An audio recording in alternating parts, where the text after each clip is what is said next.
Hello. In today's video, we are going to be looking at the IELTS. Yes, that scary test a lot of you have to take. Specifically, we will focus on one type of reading question for the academic reading section. So this isn't for the general training test. It's for the academic reading. We will dive into the true, false, or not given questions, a specific type of question that might or might not appear on your test. Personally, I think this is one of the most challenging question types in the IELTS reading section. But don't worry, I'm here to give you some tips and strategies to help you tackle this section with confidence. So, let's get started. In this section, what you're going to find is a reading passage. You will have a long passage, maybe on cybercrime, food security, the history of the internet. It could be on anything.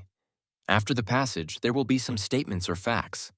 What you need to do is determine whether the fact matches the information in the reading, if it's true based on the passage, if it's false based on the passage, or if the information is not given in the reading.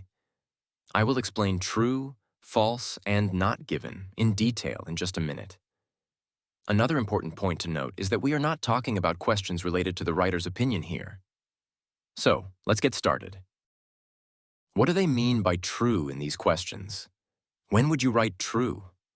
Let me explain. You can write true or simply T. T is shorter. If there is a fact and it is clearly written in the passage, you write T. If the fact is explicitly stated in the reading, you would write T. Now here's something important. You will often see synonyms in the passage. But remember, you should only write T if you actually see this fact written in the text. If you know the fact is true based on your knowledge, but it is not written in the passage, do not write true.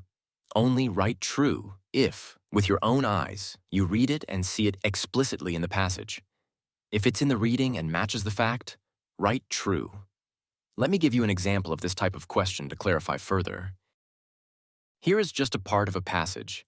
The actual reading would be much longer, but here's a shorter version of what you might find on the IELTS. This increase in cybercrime has alarmed many experts. Now, at the end of the reading, you might see a statement like, "Cybercrime is on the rise."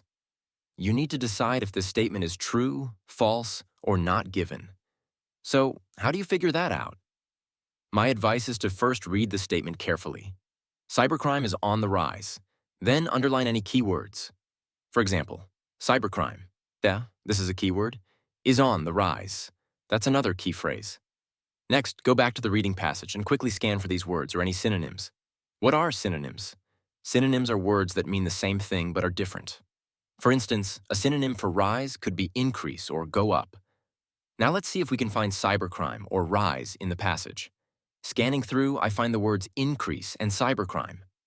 So rise and increase are synonyms. Great, we have found them. The next step is very important.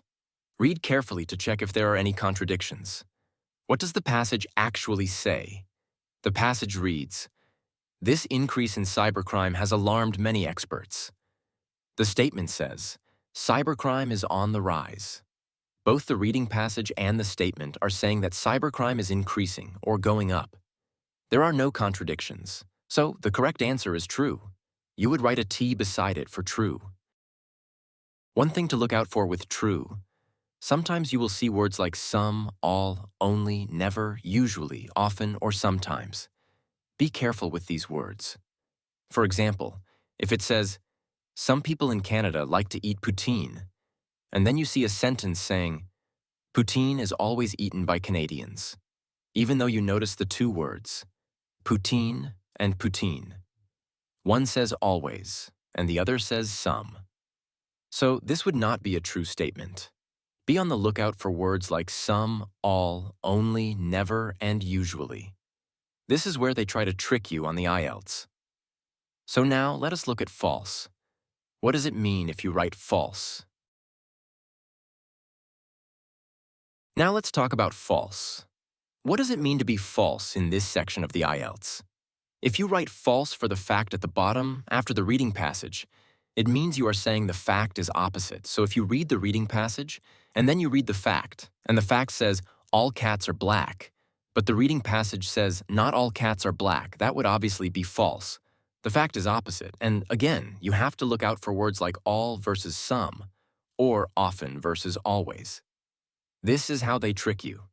For example, if the fact says all children should eat broccoli, but the reading passage says some children should eat broccoli, this is where you would write false. So let's look at an example. The first personal computer was invented in the 1970s. So this is what it says in the reading passage. Imagine it's a long passage about personal computers, and you come to this section. Now you look at the fact afterwards. So you finish reading, and here's the fact. Personal computers were first invented in 1990. Is this true, false, or not given? Well, what would I do? The first thing I would do, and I should also point out, it's not a good idea to read the entire passage first. In my opinion, it's better to look at the fact at the bottom of the passage and then search for the information in the reading passage. This will save you some time. Now, let's do this the way I would if I were doing the IELTS. First, I would look at the statement. Personal computers were first invented in 1990. I would underline the key words. So, we are looking at personal computers, when they were invented, and a year. So I might try to think of different words for invented in my head quickly. Created, manufactured, maybe not true synonyms, but similar ideas. And 1990. Next, I would scan the passage, looking for these keywords quickly. Invented, or something that looks like it. I see personal computer, and I see the word invented. Same word, so that's easy. And then I see 1970s. Now, I look to see if there's a match. I read carefully and compare. The first personal computer was invented in the 1970s. Personal computers were first invented in 1990. 1,990 inches and 1970s clearly don't match. This statement is false. It says the opposite. So now, let's look at the hardest choice. Not given. Let's explore not given. This is, I think, why many people have a very difficult time with this part of the test. Usually, identifying what is true isn't so difficult. Finding things that are true tends to be straightforward. However, the difference between false and not given can really confuse a lot of people. So, let's take a closer look at what they mean by not given. So you write not given if the fact is not written in the text. If it's not there, if it was written, it would be true, but it's not true. And also, you do not see the total opposite of the fact written. If you see the total opposite, it's false. But if it's neither true nor false, it's not given. Let's look at an example to see what I mean by this. So, again, you will have a long reading passage, and this is just a section of it. Although once eradicated from Toronto, bedbugs have made a comeback and are now considered one of the leading pests in the city. So the first thing I would do is, I wouldn't even bother reading the passage yet. I would go straight to the question. Here's the question. The fact says, rats are the most common nuisance Torontonians face. Now I go back and I scan. First, I underline the keywords. Rats, most common, nuisance, and Torontonians. These are the keywords. So I'm going to scan, scan, scan, scan. Although once eradicated from Toronto, so I see the word Toronto. Bedbugs have made a comeback and are now considered one of the leading pests in the city. So this talks about bedbugs. This talks about pests. But I don't see anything here about rats. Now, could this one be false? Because is it saying bedbugs are the most common pest that Torontonians face? Well, if I read this, bedbugs have made a comeback and are now considered one of the leading pests. This does not mean that they are the most common. There could be something more common than them. Maybe rats are the most common nuisance. So you have got to be careful with words like one of the leading pests is not the same as the most common. Now, if I look at this question, one other thing I forgot to mention. When you check for synonyms, in this example, pest and nuisance are synonyms. This helps guide me to this part of the passage.